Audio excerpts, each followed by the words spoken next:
One. Good morning. This is Animal on Control. Welcome to the voice chat. These calls are recorded for uploading to social media, and by joining a call, you're consenting to being recorded. Anyone wishing to join a call should email me at animaluncontrol@gmail.com, and I will reply with instructions. Today's conversation starters, new members, police at Kmart fails, and nutters getting away with everything. Joining me is a new member, Esha. Good morning. What's up? I think you're muted. Oh, good morning. I'm glad to be here, and I'm glad you're having this conversation. Yeah. Tell us a little bit about yourself and what interests you in this space. Um, a little bit about myself. I like to do a lot of things like outdoors. I do a lot of volunteering in green spaces. And what brings me to this space is the fact that I had to come to the realization that dogs are invading human spaces, and it's actually getting to me like on a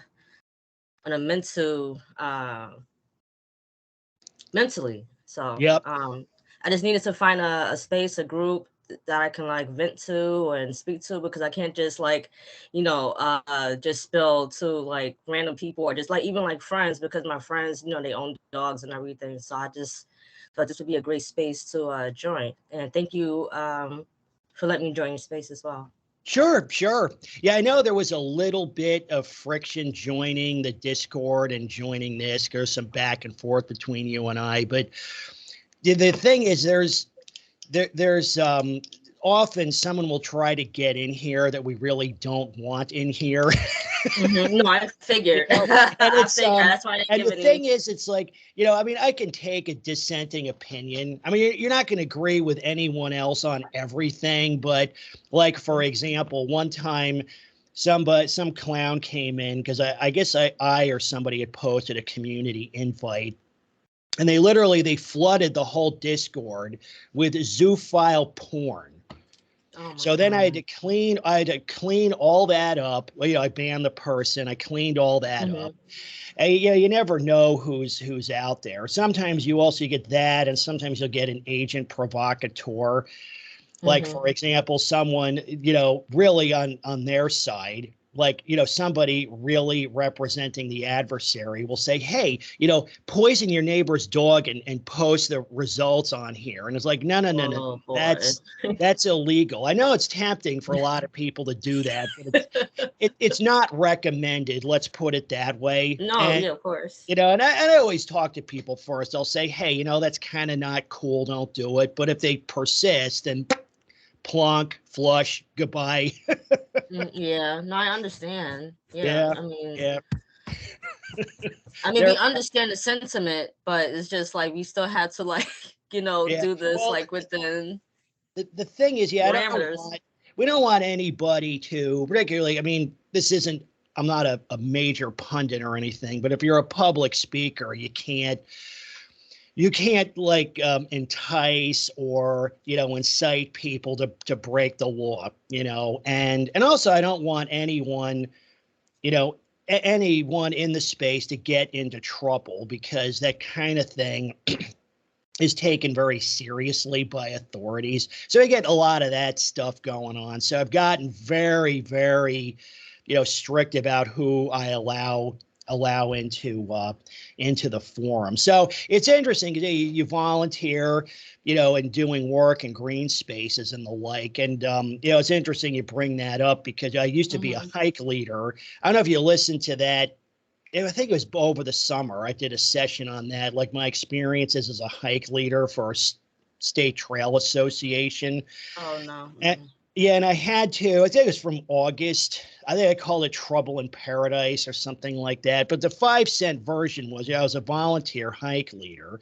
And I did other things too. I do trail maintenance, Hmm. develop new hiking trails, and do all that sort of thing. And coach people in, say, forest best practices and, proper preparation for hikes and all that kind of thing. So, but I wound up leaving because of dog people, Hmm. because, what was happening was, it was actually one person. There were several folks doing it. They would, bring their dogs to these places. They were either dog free, didn't allow them at all, or, had leash rules. And they just bring the dogs and turn the dogs loose, and they would, tear up the forest and Mm-hmm. bump into people and cause all kinds of problems. And I said, we need to crack down on this. And their response was no. Oh It's my like, God. don't tell us what to do, because my position was like, look, I'm not going to accommodate people who do that. Okay.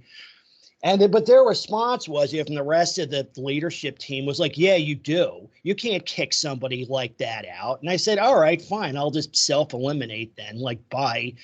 A Yeah, lot of exactly. people left, but that, they made a choice. They said, okay, anybody who doesn't genuflect at the altar of dog needs to piss off. So I said, all right, Mm-hmm. bye. But that's the attitude. So, in your work though, or your volunteer work, I mean, do you find, is it like a lot, like lots of dog crap or like dog fouling, or what do you find?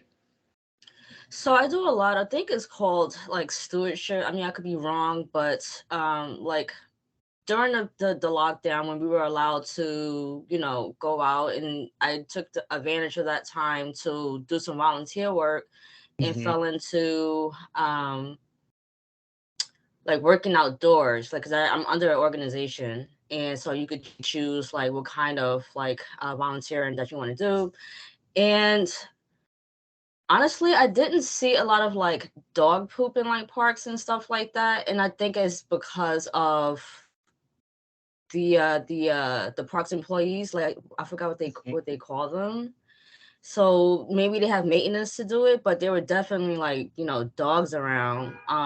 But luckily when I was doing it, it was like kind of during an off season, and it was like quiet because they didn't allow that many people out and like together.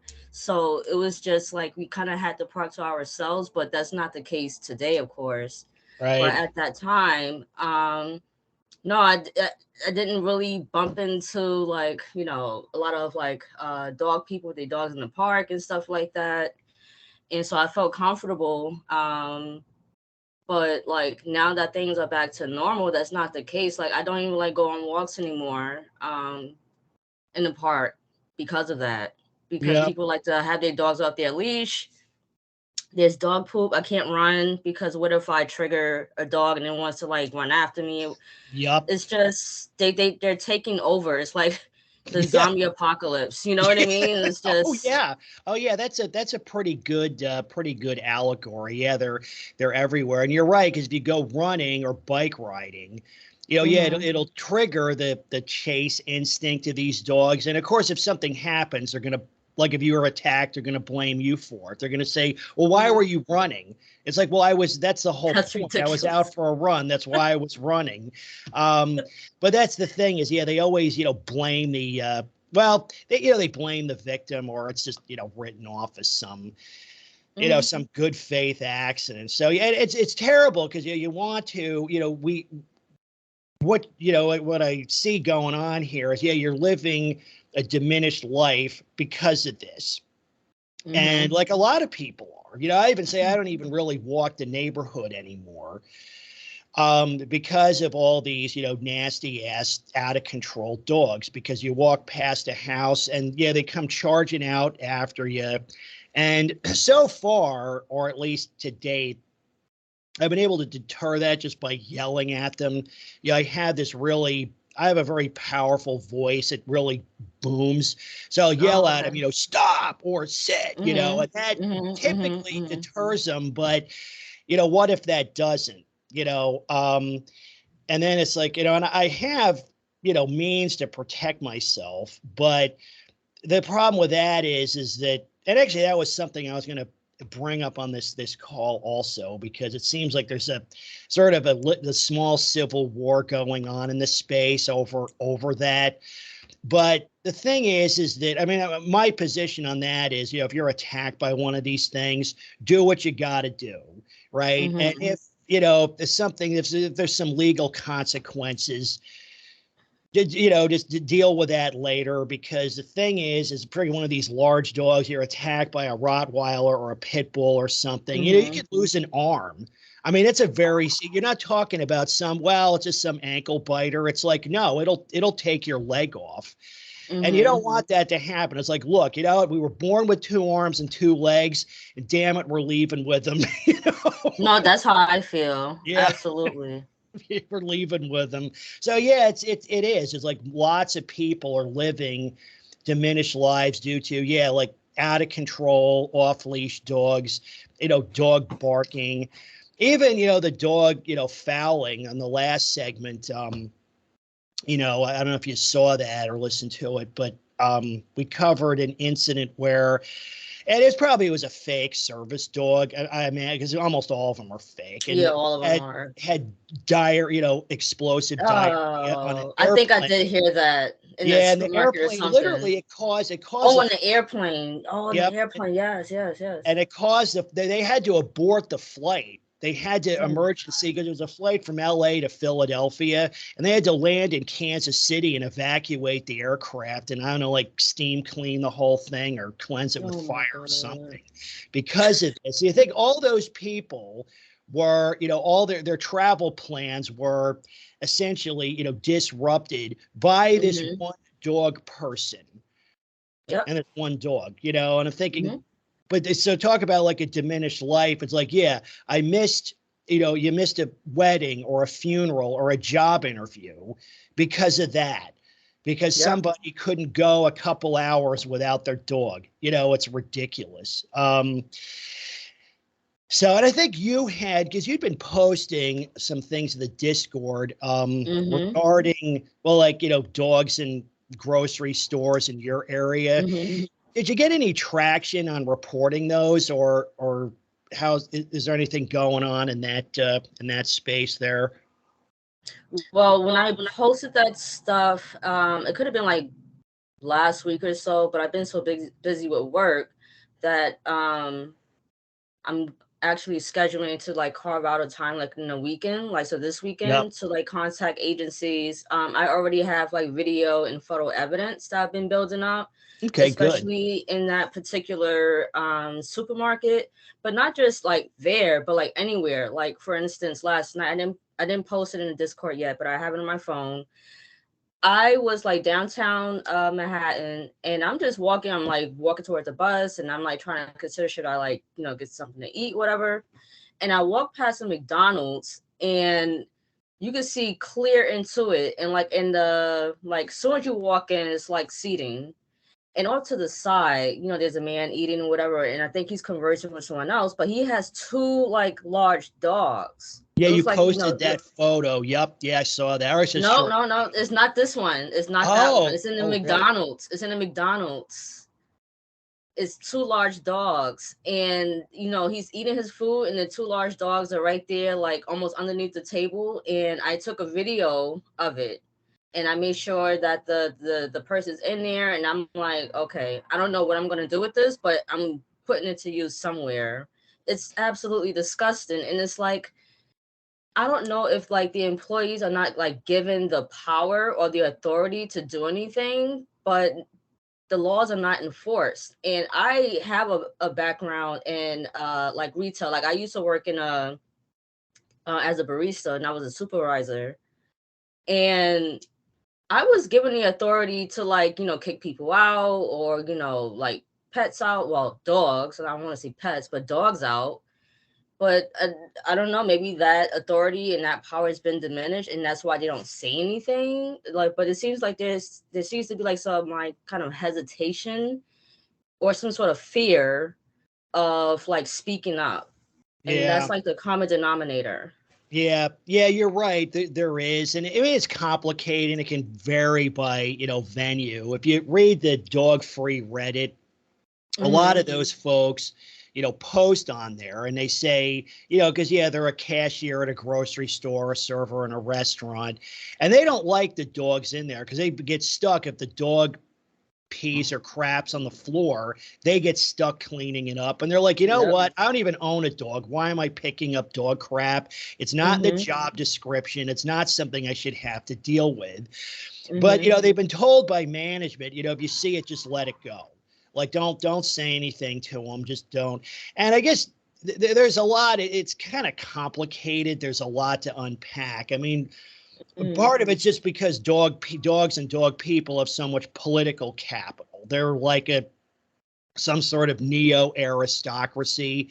And if you go up against them, there can be a backlash. Like, for example, many of these proprietors will say, well, yeah, I don't want to say anything because they'll post bad reviews on, Google or Yelp or whatever. And that's just, terrorism. Because the thing is like, dogs, really all animals, but it's always a dog, right, are not permitted in these type of places. Now, the problem is that you dig into the ADA laws. And I know and even some of the other creators like Chef and a few other folks, we've done a deep dive into the whole legalities of, service dogs. And the problem is that, service dog activities are protected. So if somebody walks into your restaurant, say you're the proprietor of a restaurant, somebody walks in with a dog, you're allowed to ask 2 questions. You can ask them, is that a service dog required due to disability? And if then they say, if they say yes, you say, okay, what task or work is a dog trained to perform? But they can just say anything. So really the only requirement, the only requirement is that they can lie convincingly, because the law also stipulates that you cannot ask for any kind of license or permit or training documentation or medical documentation. So the whole thing is done on the honor system. And as we know, these people really aren't very honorable. So, so it's very, a lot of places have, like I live in Florida, and in my state, the stipulation is it's 60 days in jail for faking a service dog. But the problem is, how do you catch them? How do you prove it? It's very, very difficult to do. And I don't think they don't enforce that at all. So now the thing with the proprietors, if you take a company like McDonald's, they can say, okay, they've done a cost benefit assessment, and they estimate that it's probably better for their bottom line and their public image to allow this. But the thing is, I'm not sure that it is, because a lot of people, like our point of view is not fringe. I think most people, even a lot of dog owners, are opposed to this. So I don't think that it's helping them. So even though the laws allow this big loophole, the thing is that a big company like McDonald's and Walmart and all these other chain restaurants and grocery stores, they have the political capital to get this changed, right? They could go to Congress and say, we want this to be a permitted activity, because people are bringing fake service dogs into our establishment. And it's illegal. It's offensive to the other customers. It really causes nothing but problems. Okay. If someone has a legit need for a service dog, it's not too much to ask that they get a permit for it. And that way it's real easy to say. It's like, okay, it's like selling booze. You card them. You say, okay, you got a card for the dog? Yes. Okay, fine. Proceed. And if they don't, you tell them to, you kick them out. But the thing is, it's not that easy. It's very, very subjective. So it's a big mess. But in a sense, though, I do blame at least the larger businesses. They are like partially culpable for this, because they have the political capital to fix this, and they don't do it. Because I guess they believe that it's in their best interest somehow to accommodate them. And people say, oh, it's all about making money. And they say they may have done a cost benefit analysis there, but a lot of people are opposed to this.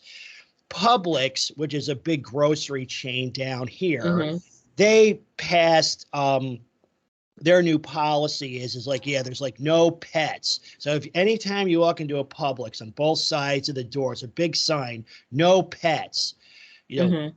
service animals only, you know, emotional Oh support God. animals are not service animals. Right. So, but and a lot, it was interesting because there was reading like comments on those articles. It's like 90 to 95% of people are in favor of that. Even a lot of dog people, let's say even some service dog people were saying that, yeah, dog, I have a service dog and I don't take my dog to the grocery store because a Mm-hmm. grocery store is not a fit place for a dog. And I'm like, No. bravo. So you look at that, it's like, okay, who do you accommodate? Do you accommodate, you know, the 5% of fringe whack jobs or everybody else? That to me, that seems like a pretty easy decision to make. So, yeah, you have to get that. I mean, I got to admit that I should report more. I do Mm-hmm. complain and write letters and call and Mm-hmm. stuff, these things. And some Mm-hmm. people are going to argue that, you know, one person complaining isn't going to do much. But I think if enough people do, something will happen. You know, it should be easier to deal with than it is.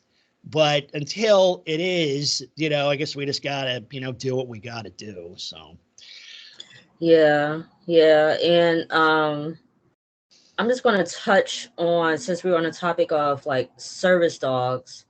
You know, I'm very observant. So the whole service dog thing, like, to me, is a bunch of BS. And I say that because I remember growing up, like, I don't know, like in the 90s or whatever, and you would see, like, 2020 and Dateline, specials introducing service dogs. And usually it would be like a very elderly person who didn't have anyone to like care for them, to like, fetch their slippers or something like that. yeah, Or like blind people. And but what I noticed is that, like, most blind people that I see, like, in the street, walking in the sidewalk, they don't have like a service dog. They have their stick. You know what I mean? Or they have yep, someone walking with them. Like, they're yep, very independent. Like, from my experience, people with disabilities, they like to be independent. And I remember I was like working for like election day or something like that, and they had to like train us on how to approach people with disabilities, and you don't just automatically like start helping them. They like to be independent. Um, Either you would have to like wait for them to like ask for help, or I think you can offer help, something like that. But basically, right, you don't like treat them like, children, essentially, because that's condescending. right, So right, the yep. whole uh service dog thing, it's It's a BS. scam. It's a It, scam. it, it really is a scam. And they don't even like try to like fake it anymore. They don't even try to, like, they don't even get the vest anymore. They just bring the dog all like, bare body. Yeah, They they just don't walk even the dog bother. Like, well, you know, a vest is not a requirement, but yeah, they don't even Oh, bother. okay. They don't even go through. Yeah, I think that, I mean, typically, I guess a real service dog would have one, but if you dig into the Hmm. law, you know, it's a vest is not, because again, they don't, there's no like permitting or there's no formal standards at all. You know, it's not even in regards to like who's protected by these laws. Is it, you know, literal cripples or is it anybody with a health problem? Because now what they have is, or they claim that there's these medical alert dogs, like that guy Ridiculous. in McDonald's, you noted, Mutt Donald's. So Good one. he would probably say, well, he's got two of them. I don't know why you would need two service dogs, but he would might argue that, well, they're medical. Like if you were in there and you were to question, if say they're medical alert dogs, they remind me to take my medication. But really, how does a dog? A dog can't comprehend any kind of medication schedule. We like debunked that thoroughly, but it's always worth debunking again. It's like, okay, this pill you take, you know, once a day in the morning. This pill you take twice a day with food. This pill you take before bedtime. How's a dog supposed to sort all that out? You get people with a lot of health problems and they're on, you know, half a dozen medications. dogs can't help them with that. It's ridiculous. And they bring up things like their seizure alert dogs and diabetic alert dogs. And actually, I Right. think it was back in October, we did a segment and we did a deep dive into that. This woman paid, I think it was $10,000 or $15,000 for a diabetic alert dog, but the dog, basically like fails to notify it. It like when there's a thunderstorm, it like runs and hides. Like but it is a continuous glucose monitor. Like, is that afraid of a thunderstorm? And that's a problem. Is you're depending on an animal that, first of all, doesn't really understand the nature of the problems or the implications thereof. Like, does a dog really understand the implications of a hypoglycemic crisis? No. Right. So, and the thing is, I also read that, and there's not a lot of medical documentation or science backing it up, but those medical alert dogs at best alert about 80% of the time, 8 times out of 10. And I think it's really for really any consumer device, that's terrible. Like if any other medical device failed 20% of the time, it would be taken off the market. Yeah, it'd Nobody. be recalled. Yeah, it would be recalled. Exactly. But I think the thing is, so really what the service dog thing is about, because a lot of times people, or particularly people who are in favor of that, will say, "Oh, you're ableist, like you're contemptuous of disabled people." And the answer I give to that is say, like, look, this is a scam, and it has really little to or nothing to do with helping disabled people. What it's about is advancing the interests of dog owners and dog culture. That's It's really what it's. marketing. Yeah, well, it's marketing, but that's what. Yeah, it is. It's but they change policies. They say, yeah, we want a policy that enables us to do whatever we want with impunity, and that's really what it's about. So yeah, it's a big problem, and I think it's getting worse, but I also see more people are speaking out against it. The whole move that Publix made with the, supporting, with all the commentary on it was really encouraging, because it seems that, a lot of people are opposed to this. Because 10 years ago, because I've actually been in and out of this space for a while. 10 years ago, it would have been all negative. Everybody saying, oh, they're ableist and they're Nazis and they hate disabled people. And what if you need a dog to help you? But again, going back to what I just said, it's about advancing the interests of dog people, because, in their mindset, a dog is a solution to everything.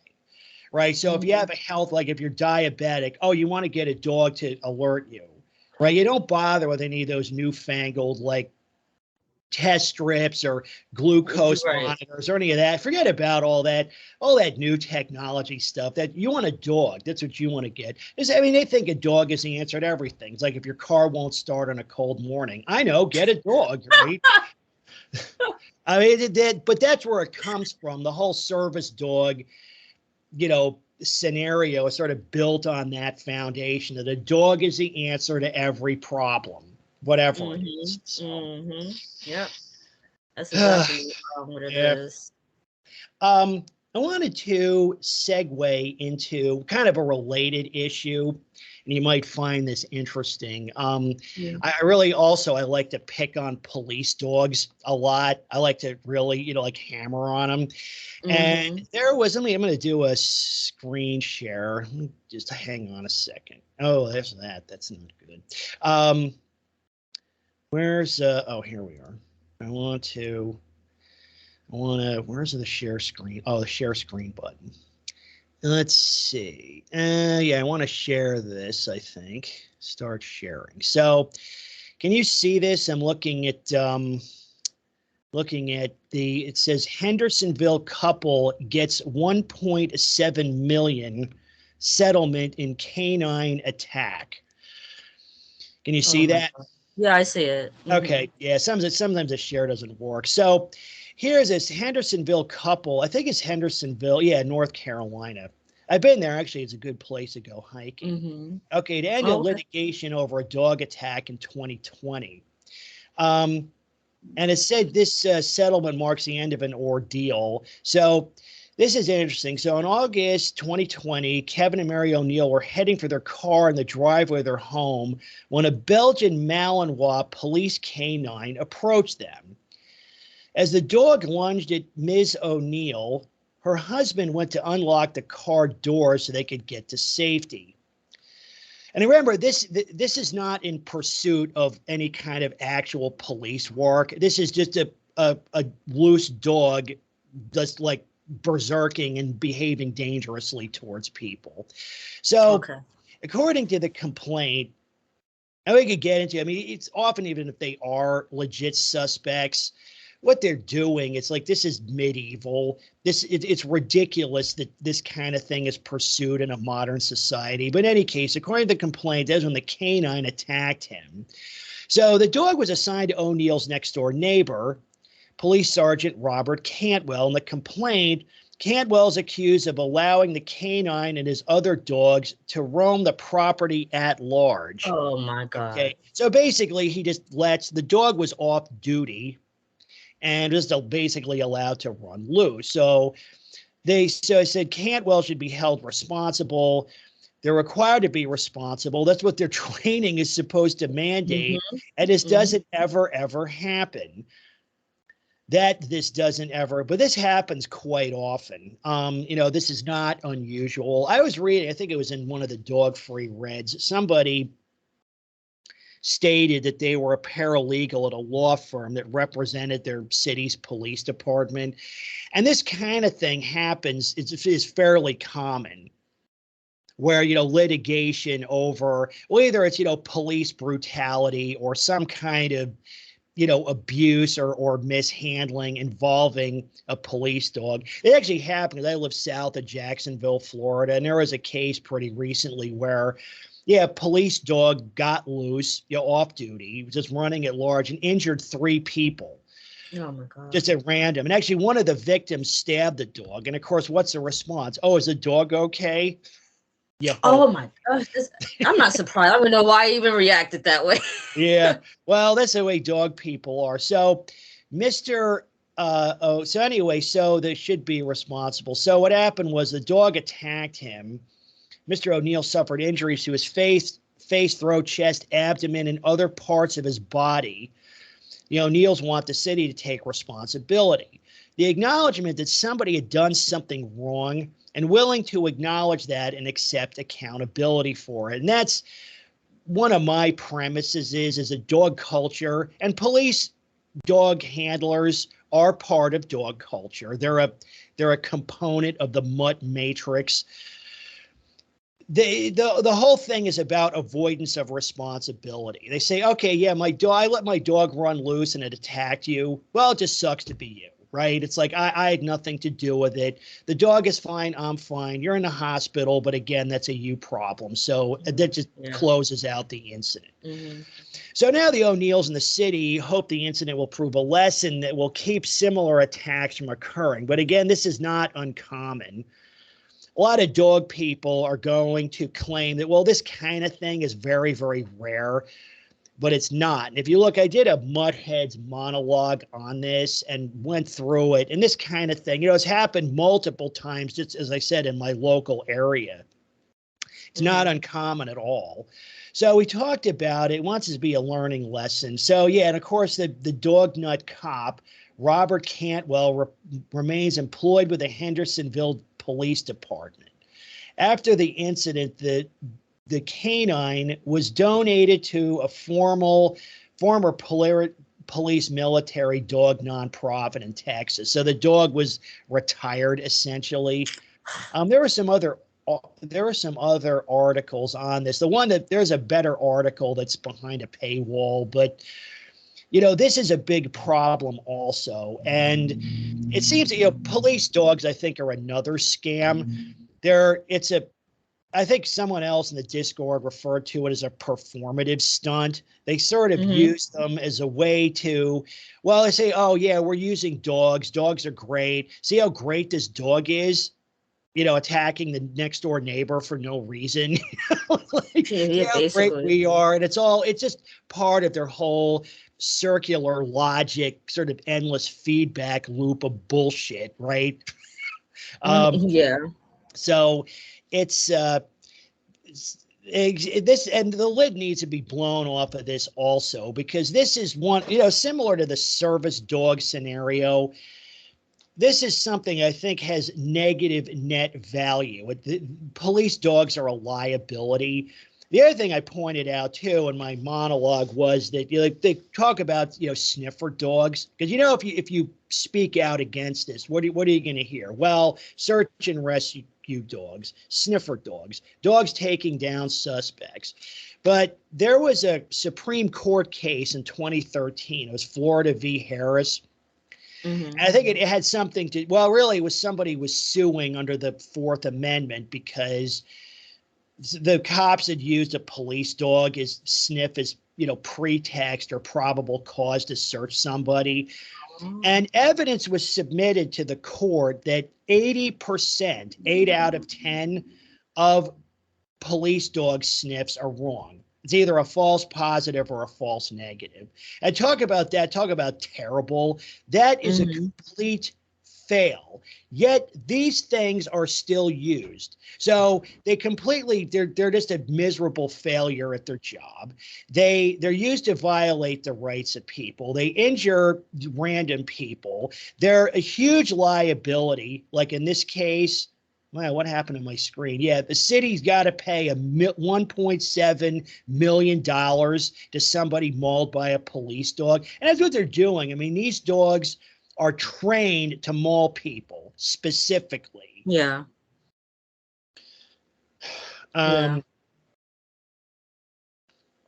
It's and throughout history, I mean, dogs have been used by authorities to essentially torment and intimidate people. Like dogs were used to torment, intimidate, say, like internees at, say, the Nazi concentration camps.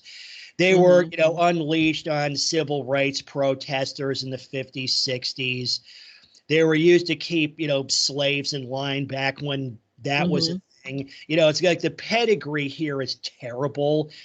And I think what it also indicates too is that one of the dog culture premises is that dogs, their premise is that dogs are actually morally superior to humans. Like they're super smart, they're super sentient, they're the highest moral character, and they're also expert, or they do a perfect or near perfect job of determining or judging character in humans, right? So that's why this one setup or one rationale for victim blaming and dog attacks is they say, well, Fido saw the badness. Well, it sounds like a siren. Yeah, sorry. That's all right. That's okay. Yeah, I know you can't help that stuff. So, but then you see, but if dogs are such great judges of human character, why do they, participate in these activities that clearly are totally unethical? If dogs are so, morally superior, like it's nonsense. They're just a tool. Even if the dog does do a job, it's just a tool used to do a job, and that's it at best. That's it, right? It doesn't indicate that dogs are, somehow, like I said, ethically superior or moral at all in any capacity. No, I mean, all lies. I mean, all of it is made up. I mean, it's just like out of a fiction book. It's a fairy tale, like how they like prop them up as these like, I don't know, like gods, basically. I mean, and that's what I've been hearing in these spaces, that they prop them up to like God level. And they are so unreliable in human spaces. They're like the lie detectors. That is not permissible in court because it's unreliable. That's a really good point, because you're right. And I bet, a lie detector is probably more accurate than a dog is. Yeah, it is. It's not, I hear what you're saying. Yeah, they're not allowed because, well, mainly because if you know what you're doing, knowing you can cheat that test. Like you can Mm-hmm. lie and it won't detect. Or the other thing, if somebody's under a lot of stress, they might be telling the truth and the machine says they're lying Mm-hmm. anyway. So you get a Mm-hmm. lot of false positives and false. But that's probably more reliable than one of these, police crap hounds. But yet lie detectors are not, permissible.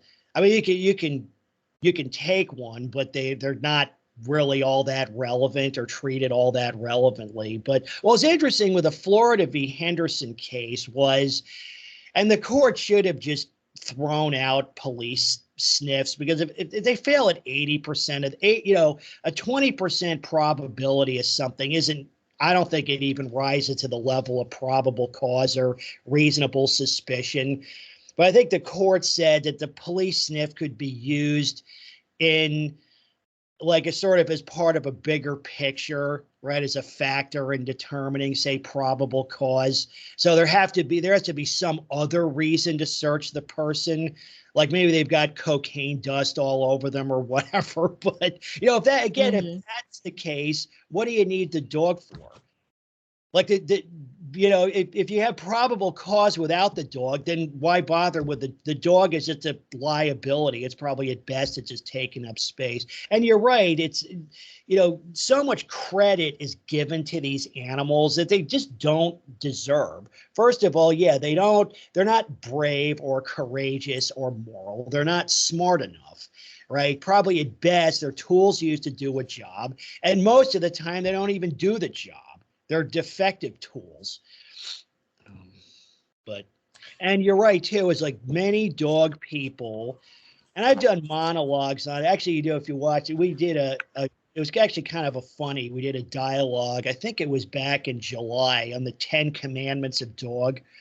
A while back, I Mm-hmm. blogged about, I sort of tongue in cheek. I was making fun of the dog religion, I right? think A I lot heard of that one. people, yeah, because you're right. A lot of people like us, we, come to the conclusion that, dogs are, divine creatures to many people. And I even have people that even outside of this space say dogs, it's a religion for some people, and back Mm-hmm. when I was blogging, a lot of that would come up. They would talk about, dog idolatry or mutt worship or whatever. And actually I did a series of blogs on it. And I said, like, is it a religion?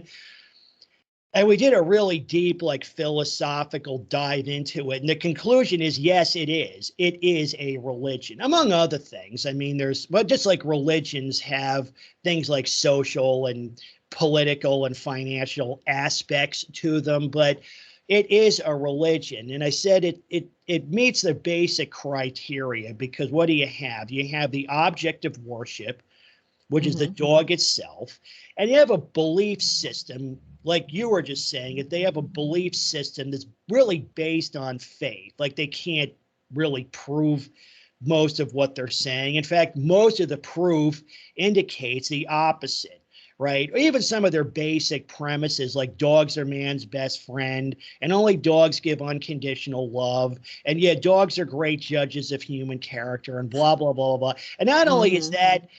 not only can't they prove that, but it's actually, most of that is pretty easy to debunk. But yet they believe them anyway. So they have a belief system based on faith.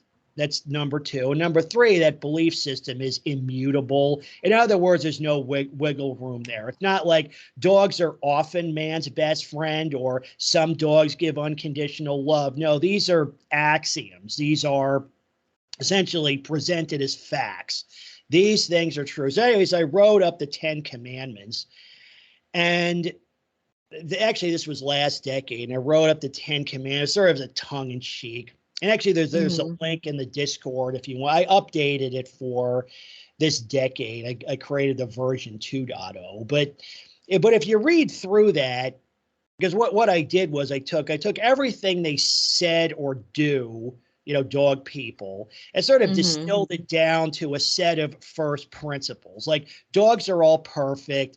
Put the almighty dog ahead of everything else. Spread the dog religion, and so forth. And you can see with a lot of these things what's being expressed there, right?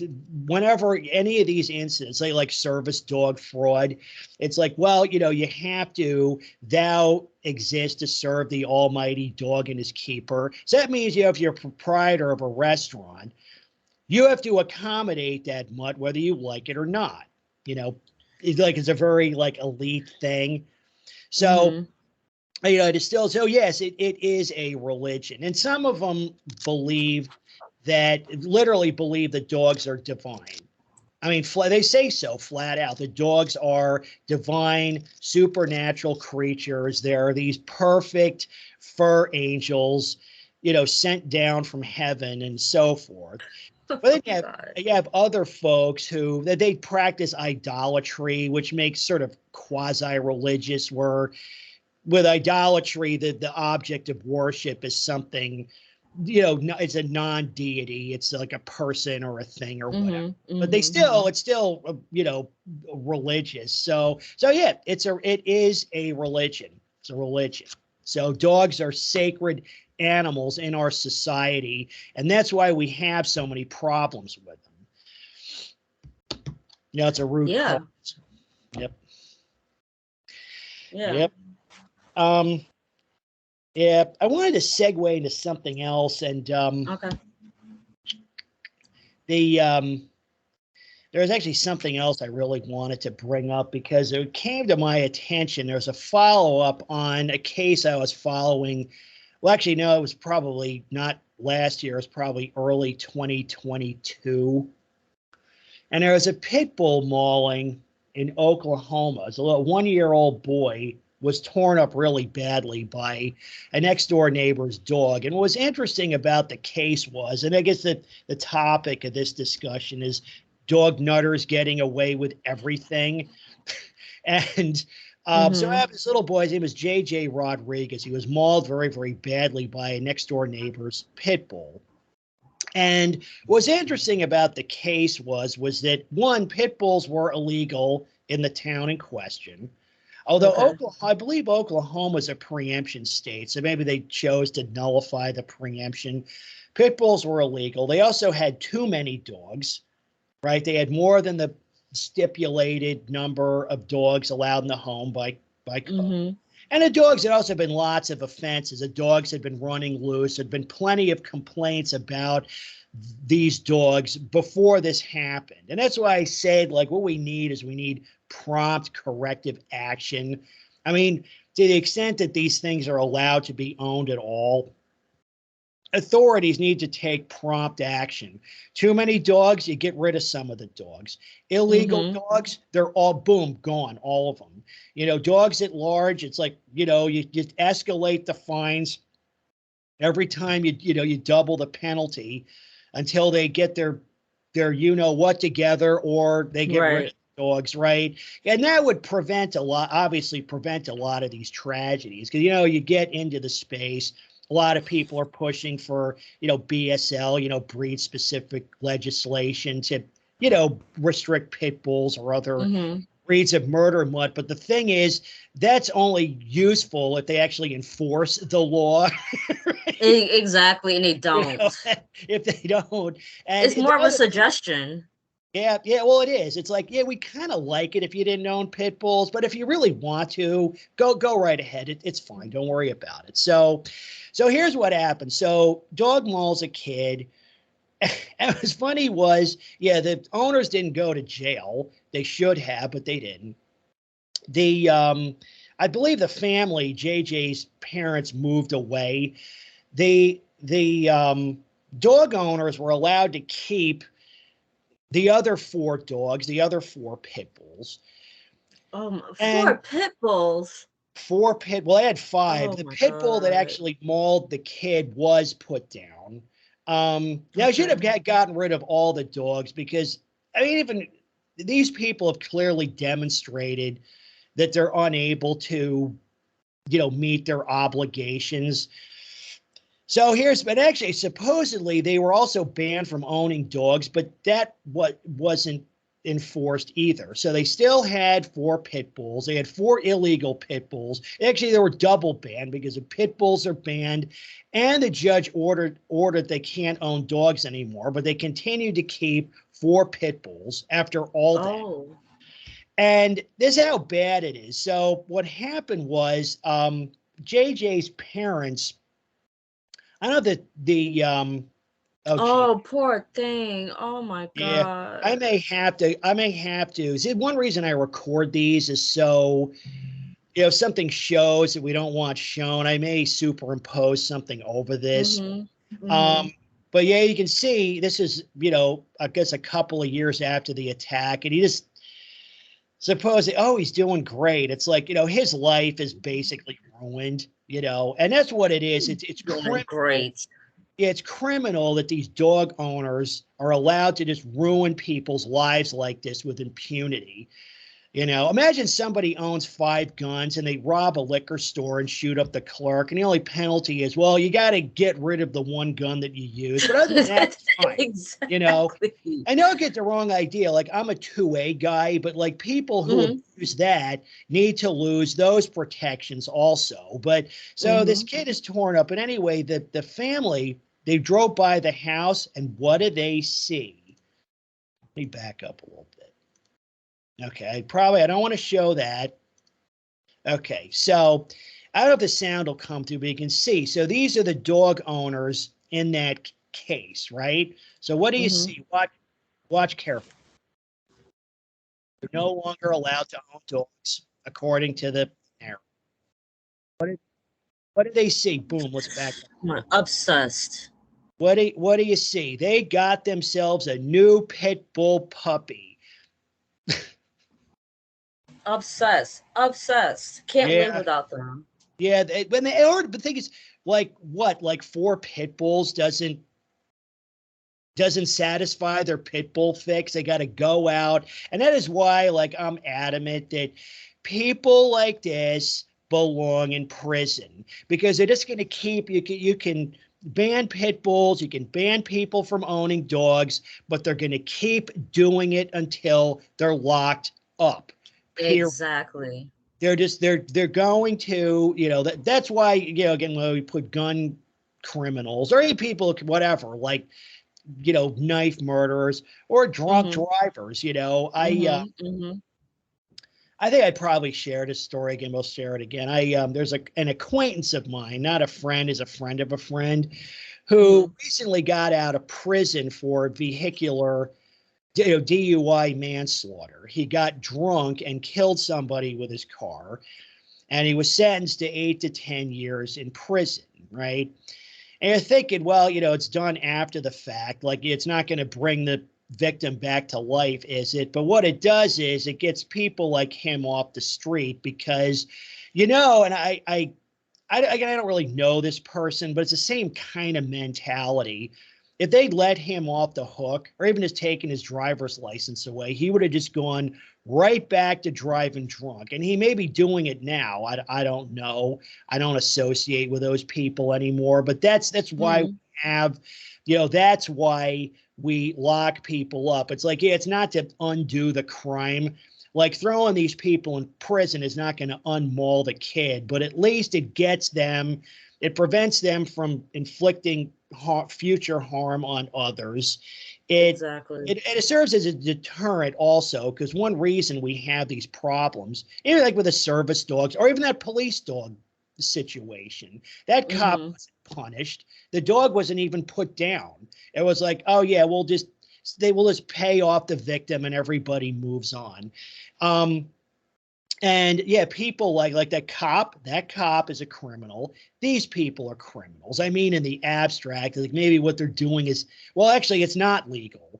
They're violating a court order and breaking a bunch of other laws, and it's all good, and that's why these people belong. But it also serves as a deterrent, because we start locking them up, then that sends a message to the rest of them. It's like, no, we're not. Exactly. We're not giving. We're done, and that's my thing.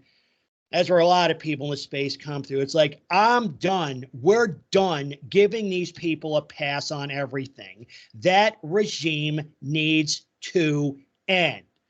We're done. Done. Lock them up. And then they say, well, who's going to pay for it? Well, you know what, dog people? What you do is you start fining and taxing the lesser offenders, like say the barky dogs and dog off leash. Like you said, it's like if you go running in the park, every one of those off leash owners should be cited, all of them. Think of all the money they could make. That's a ton of money. Are you kidding me? Yeah. That would solve that would solve a lot in terms of like Yeah. cities and states and counties, replenishing their budgets. Yep. Oh yeah. And the thing is, that's what it is. Like people claim, if this is all about making money, and in a way, I kind of wish it was, because, municipalities have financial, government has financial interests. Otherwise, they wouldn't levy taxes on people. But yeah, they could make a fortune fining those people. But it's sort of circular, because I encourage everybody to make the suggestion that, like, yeah, you should start citing these people, but probably what you should expect is they're going to say, well, we don't have the resources, like we don't have the manpower to to do that. They say, okay, well, you know what? If you actually enforce the laws, like if you actually wrote citations and collected fines, then you would have the money. But that's the claim they make, and we did say no. Call BS on that, provided they even do lack the resources. The only reason you lack the resources is because you don't, collect the resources. This is a big cash cow that's just begging to be milked. So yeah, so you do that, and that pays for the incarceration of these people. The other aspect of this too is I'd like to make the point that there's a lot of protection for this thing, for dogs and dog owners, but very little from them. Like in this case, like they're doing nothing to protect people from the others from these types, right? They're just allowed to offend with impunity.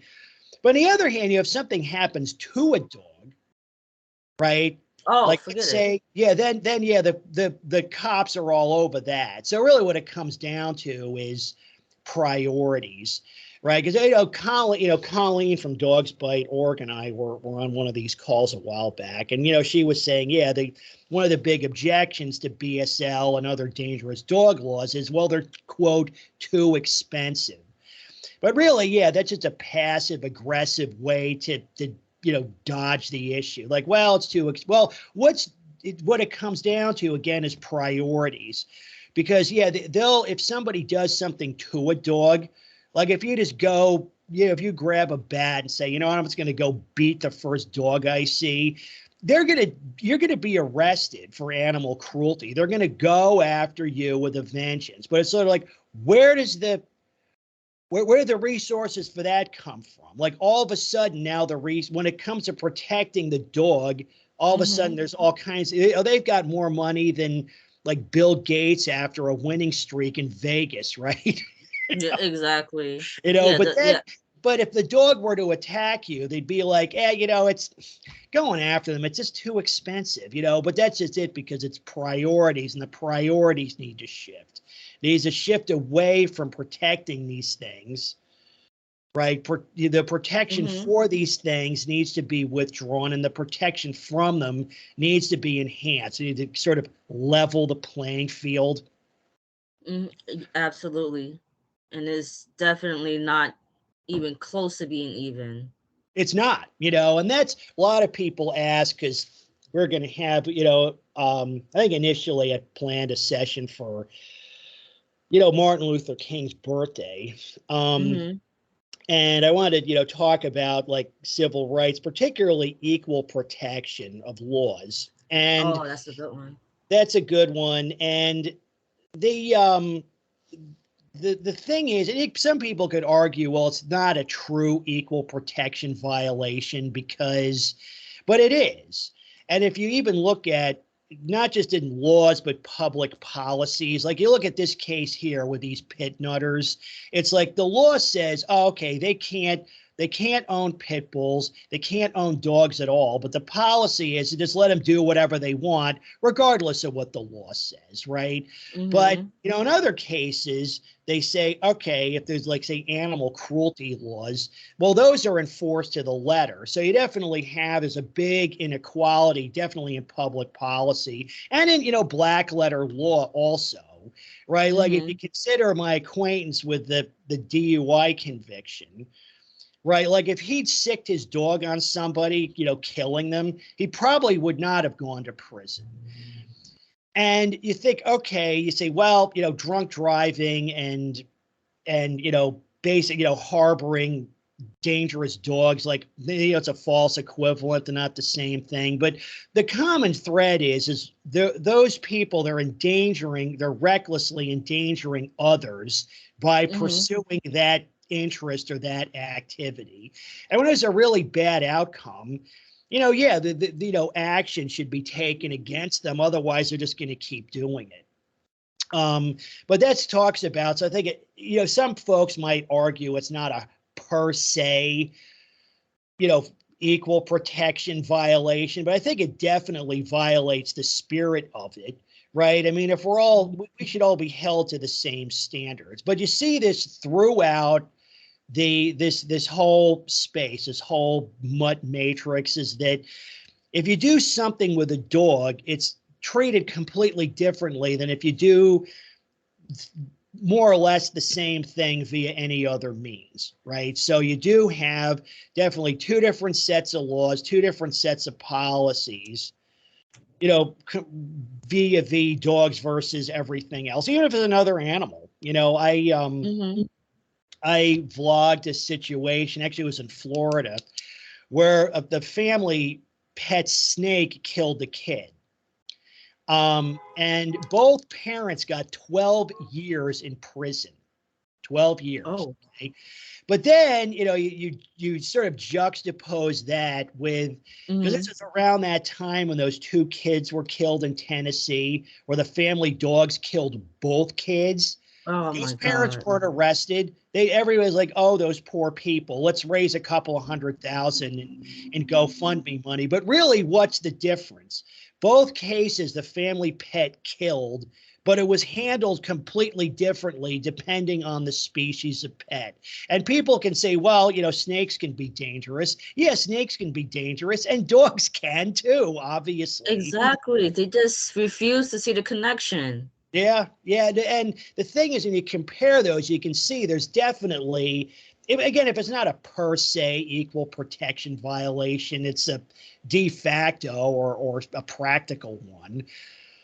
And that needs to stop. So people ask me, like, what do I want? I want equal protection, right? These Mm-hmm. people, we need to stop letting them off the hook for everything they do, whether it's, mauling someone to death or just, noise polluting the neighborhood. We need to treat that just like we would somebody doing the same thing via another means, right? So Mm-hmm. actually, and you see that, at noise polluting. A lot of people are dismayed to find out that like dog noise pollution, not everywhere, but in many places, is handled very, very differently than other kinds of noise pollution, right? So Mm-hmm. if somebody's playing loud music or setting off firecrackers, right, call police. And it's not a high priority for them, but if they're not too busy, the cop comes out, and if he witnesses a complaint, if he hears it, he'll write them a citation.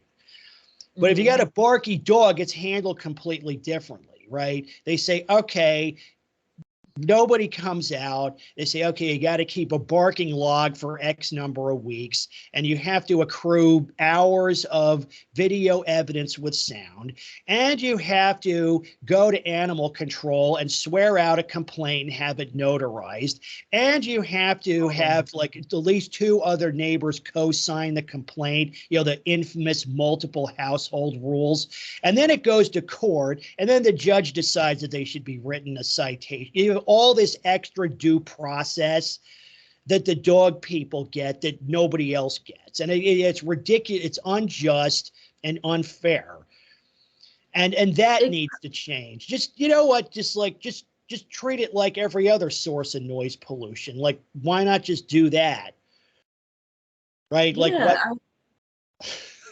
yeah, I was gonna say like it almost comes across like a conspiracy because it's like you have to go through all these steps and it's it's meant to deter the person. It's oh my god, I go through Oh, all this and it's absolutely. just Because like that's the whole point. Sorry to butt back in, but the no, it's reason fine. they do that is to discourage the complainant. Right, because they that's why they write these things in. The purpose, because they'll say, oh, we have an anti-barking law. So if you hear a dog barking, like you have 500 hoops you have to jump through to get something done. They only do it, yeah, the point is it's intentional. They want to discourage people from complaining. That's the whole point. I know, like back when last decade when I was blogging, I had a frequent commenter. This guy was hilarious. Retired he's a retired electrical engineer in Australia. Mm-hmm. And he had a big pet peeve because he had lived in, suburban neighbors with barking dogs. And the thing was to file a barking dog complaint. There was like a $20 fee, 20 Australian dollars. I don't know what the exchange rate is.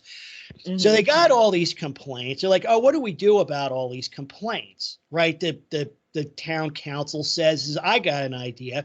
Let's raise the fee for filing a complaint to $40. Oh my god. Yeah, so it's It's a exact. conspiracy. Yeah, well, it is. It's corrupt, and Yeah. it's corrupt by, again, it's ideological corruption, because in their belief system, like one of the 10 commandments is that all dogs and dog owners are perfect. So what does that mean? Well, that means if somebody is victimized by a dog and or complains about a dog or dog owner, they're the problem. Like the dog and the dog owner are never the problem. So the problem isn't we don't need to crack down on dogs or dog people because they can do no wrong. We need to crack down on the people who complain about them. They're the problem, right? And that needs to change. It's like, sorry, no, dogs and dog owners aren't all perfect. Sometimes they do screw up. Mm-hmm. Oh yeah, it's totally Yeah. intentional. Absolutely. Yeah, absolutely. I don't Absolutely. I wanted to bring something up. I don't know. I don't know if you have anything else that you were going to If segue if you have a into. topic, yeah, what's on your mind? I've already mentioned in the Discord, but I keep coming across all these dog advertisements, and not one time have I ever like really, intentionally searched for anything dog related because I know ads are tuned based on what you engage with. And I'm on Pinterest a lot, Facebook or whatever, and I keep seeing all these like dog food and whatever like advertisements, and I'm sick of seeing it. And every time I would just hide it, and I'm like, well, I wish I could like report it. And then it's like, well, none of the buckets like or categories when you try to report it like really doesn't make any sense. But what I would do is if I were to report it, I would like choose other or something like that. But Mhm. I mean, it's like I can't or we can't escape dogs. It's like not even in my house. You know what I Right. mean? It's I'm gonna see a dog commercial. It's a lot. Or either hear a neighbor's dog barking. Yeah. At least with a TV or the computer, you can turn it off. But I hear you, I get bombarded with the same thing. I think part Yeah. of it is if you go, because people like us, me particularly, we're looking at news articles like the one that's on the screen, or this one here, but that Mhm. I think that the algorithms are stupid, so they see you type dog and they think you're a dog person, so they're like, oh, we should try to sell dog food and dog toys and dog crates and dog stuff to this person, right, when that's really not what we're interested in. It's funny because there was actually, it was a while back, earlier last year, we were on one of these calls and we were looking at, we're talking about dogs on planes. And The incident was a dog had well, actually, it was in the cargo hold, not in the passenger cabin, but it had torn out of its crate and it attacked the plane's electronics, basically triggering an emergency landing. And we were looking, it was a pit bull. So I'm thinking, yeah, your typical dog crate is not going to contain a pit bull. So I No. said, let's take a look. You were on here. I said, yeah, let's Google one up. And it was like these Fort Knox type dog crates, like, they're made out of, like, 1/4 inch thick, steel, you know, something, that could contain a pit bull. And I still get pop-up ads for those things all the time. I just sort of skim over it, but and yeah, there's also a tendency to, one of the 10 commandments is it's a proselytizing religion. So they're going to try to shove it in the face of, disinterested or uninterested people. So it's probably that going. So you've got defective algorithms and proselytizing religion. That's probably why we get so much of that stuff. Yeah. So I mean, where I am at, like, mentally with this whole dog apocalypse, is like trying to, like, come up with like a plan or a strategy, like, on how to overcome it, or to, like, just overall just like see it disappear. And I've been looking at different movements and how they accomplished their goals, but they started out really, really small. And I mean, stemming from like decades ago, like the fat acceptance thing that's going on. I didn't realize that it started out back in the 60s. You know what I mean? And it's like, Yeah. it started out from such a long time ago, and it's like a very, like, big thing. And so it's just like that kind of gives me hope for like our cause. Like, Yep. Yeah. it's, we're tiny now, but it's, I just feel like it's just going to take like time for us to get noticed and for Yeah. things to change. But I'm hopeful. Yeah. There was a person I was in contact with a while back, someone who'd had, a background in politics. Like, I know they served as chief of staff for a state senator or someplace or something like that. And they'd been involved with various, NGOs. And yeah, I mean, the thing to do is, would be to create an NGO, right? Something like, well, actually, you talk about what does our adversary have? Because you have all these Hmm. organizations like SPCA, Humane Society, Best Friends Animal Shelter, which is mostly pit bull advocacy, a Bad Hmm. Rap, which again is also pit bull advocacy. So you have all these. See, most of the political action that comes from the lobbying and so forth comes from these nonprofits, and I forget which one it is. I know Colleen and I discussed that also, but it's not actually, because it's not coming from, well, maybe it's indirectly, but like, say, pet food companies, they're definitely cashing in on it, but they're not at the vanguard of the mutt matrix, or pushing the mutt apocalypse. Really, it's these nonprofits, because arguably they're like, oh, we care about animals, but even a Hmm. nonprofit can have financial interests. I mean, one way to create a job for yourself is to start a charity, right? So, and there's a lot of that. But the thing to do would be to create an organization like that had, it would have, perhaps membership fees, take donations, and the goal of the organization would be to primarily to educate people. Because a lot of people, they don't know the laws, they don't understand like really how messed up this whole thing is. So it'd be, primarily education. It would also be to lobby politicians. Like, for example, like a lot of states, I mentioned preemption earlier, and that's what these organizations do, is they lobby against breed specific legislation and other dangerous dog Hmm. laws. Like, one reason you take like this case here, like with these pit nutters mauling neighborhood kids, is that these organizations have agitated for these laws in public policy. So it would be very useful to have one or perhaps more than one, NGO or charity that agitated for the opposite, saying we want, these changes, like basically to push back against this. That's one thing. We've had other talks on here. And one thing doing like too is to just, just complain, I write letters to, politicians and other, leaders and so forth. And I've actually gotten some small changes. It was interesting. I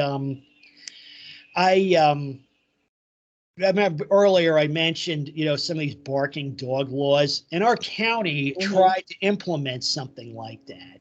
And I wrote my county attorney and my county executive and said, look, this is fundamentally unjust because you're giving dog owners way more leeway than you are, say, like rap music aficionados or fireworks enthusiasts. And it's fun, it's a point I made. It's fundamentally wrong. And they wrote me back. They said, yeah, you're right. They didn't even argue. They said, yeah, well, almost like they never even thought of it. They're like, oh, yeah, that makes sense. I said, what other laws enforce this way? None of them. And so what happened was, to the law, so we still have a barking dog problem, but at least, it sort of headed off something that could have been made it a lot worse. So there was that. And after my experiences with dogs and hiking trails, I wrote our state parks director and outlined the problems there. And he wrote me back. He agreed and said that, you're right. It's like, and we get a lot of letters, like this. So that, encouraged them to, they made some changes in the park system. Like, first of all, any dog that's like noisy or behaving dangerously or destructively, gone, right? Boom, kicked out. And that situation improved. Not perfect, but better. Right. So, something like that, sometimes a well-written letter can help, particularly if lots of other people are doing the same thing. Like, one person complaining might not accomplish anything, but 1,000 people complaining might, right? So, so keep up with that. The other thought we had was, I was talking, this is a really good conversation. I'm glad you brought this up, because the thing is like, what's the next step? Like, what do we do to kind of roll this thing up? So it's like, we could look into starting an NGO or charity to sort of counter agitate against these interests. Yes. Just on an individual level, like write letters. And I have drafts on my blog. I think there's some links to those in the Discord. So, complain to authorities and suggest alternatives, like saying, okay, instead of this, do this, right? Don't just say, well, barky dogs suck. It's like, no, you have to, follow that up with, it's like, look, you know what, if you were to write all these dog owners a citation for $100, the municipality could make a ton of money. We were actually joking about that in the Discord. This was a while back before I joined. And somebody made the point that, like, a cop could write a dozen barking tickets in an hour, and it would pay more than pay his salary. He could spend the rest of the day just hanging out in Dunkin' Donuts, right? And it would still pay for itself, right? And it would lower the noise level in community. So, make complaints with suggestions. And the other thought I'd had too, and this is hard to do, as we pointed out, is that really our whole culture is corrupted by this, right? Yeah. But the thing, and laws and policies are downstream of culture. So a lot of times, if you're just asking for a top-down change, kind of like the BSL people, one reason, the breed-specific legislations, the good idea in theory, but in practice, it rarely accomplishes anything, is because that kind of top-down approach doesn't work when the zeitgeist, the cultural climate is against it. Because dog people have conditioned most people to believe that dogs can do no wrong. And if dogs can do no wrong, why would you ban a dog breed? It doesn't follow. So you want to make we want to try to influence the culture, which is not easy to do, particularly for people like us who aren't, well, I'm speaking for myself, at least aren't necessarily, major influencers. But we Mm-hmm. had the thought of, if you have a book idea, because really pretty much anybody can write a book and get it published in the Mm-hmm. space, whether it's I would actually recommend a fiction book over a nonfiction book, because the Mm-hmm. nonfiction books always get, it's kind of dry and they get nitpicked to death. I had some book ideas and I'm actually working on them. Oh, good. Although I haven't gotten a lot of traction on that. I mean, I work a lot too, and I don't, Mm-hmm. particularly even like with doing these calls and some, moderating the Discord and stuff. It's like I don't have a lot of spare time to invest in this interest, but it is something I want to do. I think I have some good book ideas, but you get those ideas into the culture and in people and that's really where the change starts. Okay, so you Yes. say, so you get a lot of people thinking it's like, okay, this mutt matrix is a bad idea. Like, for example, dog attacks. The reason that we don't get traction on BSL or other dangerous dog laws, again, is that, dog, cultists have brainwashed everybody into thinking the dog can do no wrong. So the dog can do no wrong. That means that every dog attack is either justified, it's some justified use of force, or maybe at worst, it's a good faith accident. Right? Rover was just trying Mm-hmm. to nanny the kid. But then they come out and they say, oh, let's ban pit bulls. But the thing is that the rationale for that or anything like it has just been, it's basically canceled in the culture. But if you get the, if we can get people to believe that, yeah, these dog attacks are a bad thing, it goes Mm-hmm. back to this case here, right? You say, no, these dog attacks are not justified. They're not good faith accidents. These are crimes and we don't want them. Then it follows that, yeah, let's cancel the pit bulls and the other murder bots. Then it Mm-hmm. makes a lot Mm-hmm. more sense. We have a better case for it. So yeah, those things, do those things. So yeah, if you get out there and if you get to your health department and report those dogs in restaurants, you Mm-hmm. know, maybe, but every little bit helps. It'll move the needle just a little bit. And Yeah. maybe it's what I say. And what I've been trying to do is to try to get people to work together. And even joining these calls, it's been great having you on. You have a lot of good ideas. Oh, thank you. Everybody brings good things to the table. It's why I like doing these, different takes on it. So yeah, keep up with that. If we keep the Mm-hmm. pressure on, things will change. I think they're starting to, but the thing is, it's not the time to slack off. Like if the enemy is in retreat, that's when you really go after them. Like Absolutely. that's when you say no. You don't just, well, they're backing. No, no, no, no, no. That's when you really put the screws to them. Mm-hmm. So I agree. Absolutely. so well, that's all I have for today. Mm-hmm. If you had something else, we're coming up on probably what, an hour 20, so that's probably a good session length. Mm-hmm. So I'll close out the call unless you have something else. No, I'm just gonna end off by saying that, it'll be nice to kind of have like a round table to definitely kind of come together and give each other advice on how to get things going, so we Yeah. could make changes even if they're like little, Yeah, even so. just little. I mean, it's like a war, but if you push back even at a local level, right? Because I brought up here multiple times, like right now, and a knock on wood, I don't have any Hmm. dog problems currently, but they Hmm. frequently come up. But that's the thing, is you have to be vigilant. But you know what? It's like, again, it's like a war. It's not like one person is not going to wave a magic wand and fix it. So I like to say, yeah, together we can. And even if it's not even political agitation, you know what? If every fake service dog gets reported, there'll be less of it.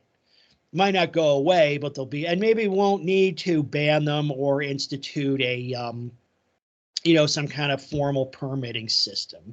because then they're Mm-hmm. going to think, okay, you know what? If I'm going to get shit every time I take my fake service dog to McDonald's or Walmart, maybe I'll stop doing it. You add some friction there or introduce some public shaming. And those people should Mm-hmm. be ashamed. They're abusing Absolutely. laws. They're abusing laws meant to help the disabled. They're the scum of the earth. You No, know? they really are. Yeah. I mean, there's people out there that really need like assistance. I don't believe in service dogs anymore. Because if a blind person can like do things on their own, and then I see people who, like I just see disabled people in general, like being able to do things like for the most part on their own. I mean, I don't want to just sit here and say, it's just my belief that service dogs are just like unreliable. So Well, I mean, there's empirical proof of that. It's funny because yeah.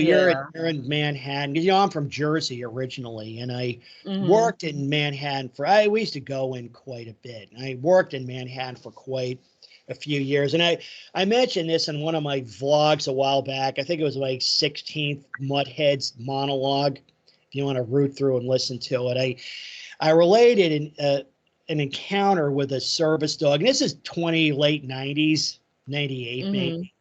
And I was in Manhattan and I forget exactly where I was. I was in the East 30s and I'm walking west. And on the other side of the street, there's a blind man with a service dog going the other direction. And I'm Mhm. staring as you think about how much things have changed. I mean, 1990, I guess it was, I forget the exact year, 98 probably. It's hardly ancient. It's hardly the Stone Age, right? I mean, it's not that long ago. Right. It was interesting because I'm staring at the guy. I don't think I'd ever seen a quote service dog before. And I'm hardly a country bumpkin, right? Because I lived Yeah. in, well, semi-urban New Jersey and work in Manhattan. I grew up in the area. I'd heard of them. I mean, I knew what it was, but I don't think I'd ever seen one. So I'm staring at him just because Mhm. it was so unique, right? And you can see it Mhm. was pretty clearly sight challenged. What happened was, and there's scaffolding everywhere, or at least there used to be. This dog walked that guy right into, there was a Oh horizontal no. crossbar about chest level, walked him, the dog, the bar was maybe, 4.5 feet off the ground. So the dog obviously just walks right under it, walked the blind man, smack right in. Oh my And I was like, god. oh, it was Oh so my cringe. god. He wasn't injured. You see, he was really startled. So they backed Yeah, up of course. down. But I'm thinking that even at the time, I'm thinking that I mean, yeah, these service dogs are really not what they're cracked up to be. Because think about it, navigating really any human community, really you need to be a human being. It's like a dog can't navigate Manhattan or even a small town someplace, not competently. Mhm. Lacks the proper judgment to do so. Actually, it was only the one other time I saw a service dog or of the service. I mean, I see quote service dogs everywhere. I saw a blind woman going to Costco, and this is maybe a year or two ago. And what was interesting was, she was clearly sight challenged, and she had a dog. I don't know if it was an actual guide dog, because plenty of blind people have pets, but they're not necessarily service pets. But what's interesting was there was a man with her about the same age. I guess they're both 30 something. And her they were locked together at the elbows. Like her left elbow was locked into his right elbow. Mhm. So she has the dog, and of course I mean, I'm not even going to report. Nobody's going to kick out a blind person with a dog. That's not going to happen. So I didn't even bother. Mhm. And Right. I didn't even really want to either. It was like that kind of like the blind people thing. It's like, you know what? Maybe they can do their thing. Yeah. But the thing was, it's like, okay, she's got, I don't know who the man was, a husband or boyfriend or something, but she's got a person with her to guide her and help her out, which is really a much better solution anyway. I mean, is a dog going to read the labels on the merchandise? It's like, no. Is a dog, they say, okay, where are the trash bags? They're in aisle 27. Is a dog going to go to I? Can it read the I? Can it read the signs? No, right? That's how silly it is. Yeah, it is silly, you know. But that's it. So twice I've seen blind people with guide dogs. The first, really, both of them were fails. So I wanted to put together a maybe a video montage of those kind of fails, like that Oh incident I yeah. spoke of in New York. I mean, that was like pre-Ring camera and all that stuff. Although back then in New York, you probably had a lot of surveillance cameras running, like writing to videotape and so forth. But it would be interesting to do a video montage of like those kind of, like service dog fails. I think it might. I kind of hesitate though, because I don't want to make it look like I'm making fun of. Like a blind person is legit disabled. They're not like somebody who takes medication for their thyroid. That's not a disability. But so I'm still a little hesitant, but it would be interesting to put that together. It would. I think we need to kind of put the mirror up to these like dog lovers or nutters and show how silly they are. Yeah. Like yes, I think the whole dog fails. I think that really does like kind of help people kind of like realize what's like really going on. Yep. So I think that would actually help. Yeah. Yeah. Yeah. But that's good. It's like, yeah, talk about, solutions. And I talk about solutions, even if there's something you can do, to help your own situation. Because yeah, you know what, if everybody pushed back, that would roll this thing up considerably. And we need to remove the taboo from it, because like dog cultists have brainwashed everybody thinking that speaking out against this thing or taking any action against it is taboo. It's a sin in their religion. But we need to point out that that's ridiculous. These complaints are totally legitimate.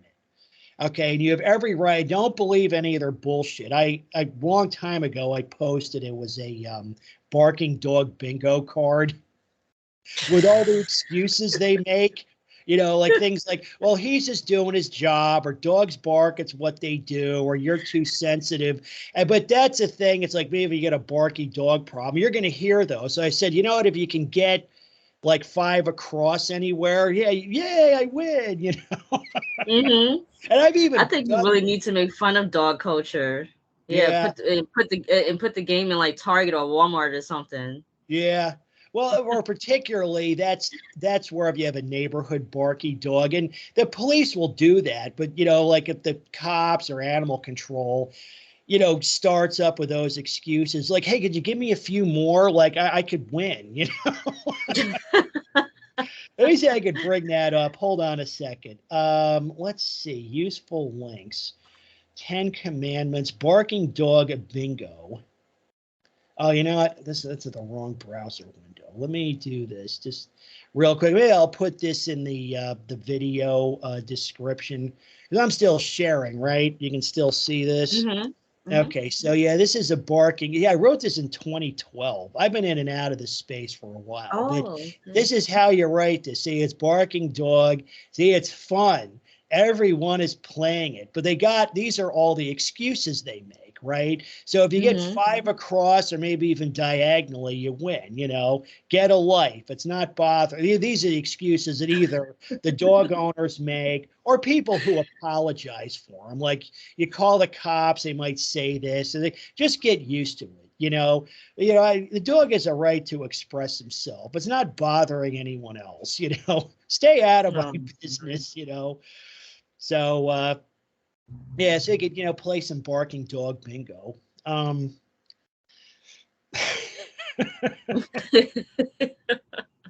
This is a good idea that you made up here. Yeah, because then that like it just shows them how ridiculous they're being. Like they wouldn't be doing it. Like if they're setting off fireworks, so they say, well, fireworks go bang. That's what they do. Like, that's the other place where they're really hypocritical. Like dog people, every New Year's Eve and 4th of July, they pour out of the woodwork. They say, oh, please, no fireworks, because Fido doesn't like listening. Oh, yeah, you're right. Yeah. If you figure They out, hate the 4th of so July. they hate fireworks. We listen to fireworks 2 days a year. But listen to Barky Dogs 365 days a year. I mean, talk about, again, unequal protection. I'll tell you what, let's Mhm. ban dog barking 363 days a year and see where we're at, you know? Mhm. Because, yeah, the noise polluter doesn't like noise pollution. Oh, boo hoo. But that, yeah, point that out. Just point out, yeah, how hypocritical and just outright Mhm. stupid they're being. Mhm. Yeah. Anywho, I think we're here. We're at an hour 35, so I think I'm going to close out the call. But Mhm. thanks again for joining. Great conversation. I'll probably post it tomorrow because I do have to do some editing on this, particularly where that little boy's injuries were showing. That'll get the video deleted or get me a strike. Yeah. I do some other work on it too. So, and feel free to join again. I get repeat folks all the time. So, Okay. anytime it's tough to find a time that's good for me and someone else, but it happens. Anyway, yeah, I'm going to wrap it up. So, this is Animal on Control. And as always, people first. Thanks again. I'll talk to you later. All Bye right. bye. Thank you for having me. Bye. Sure. All right. Later.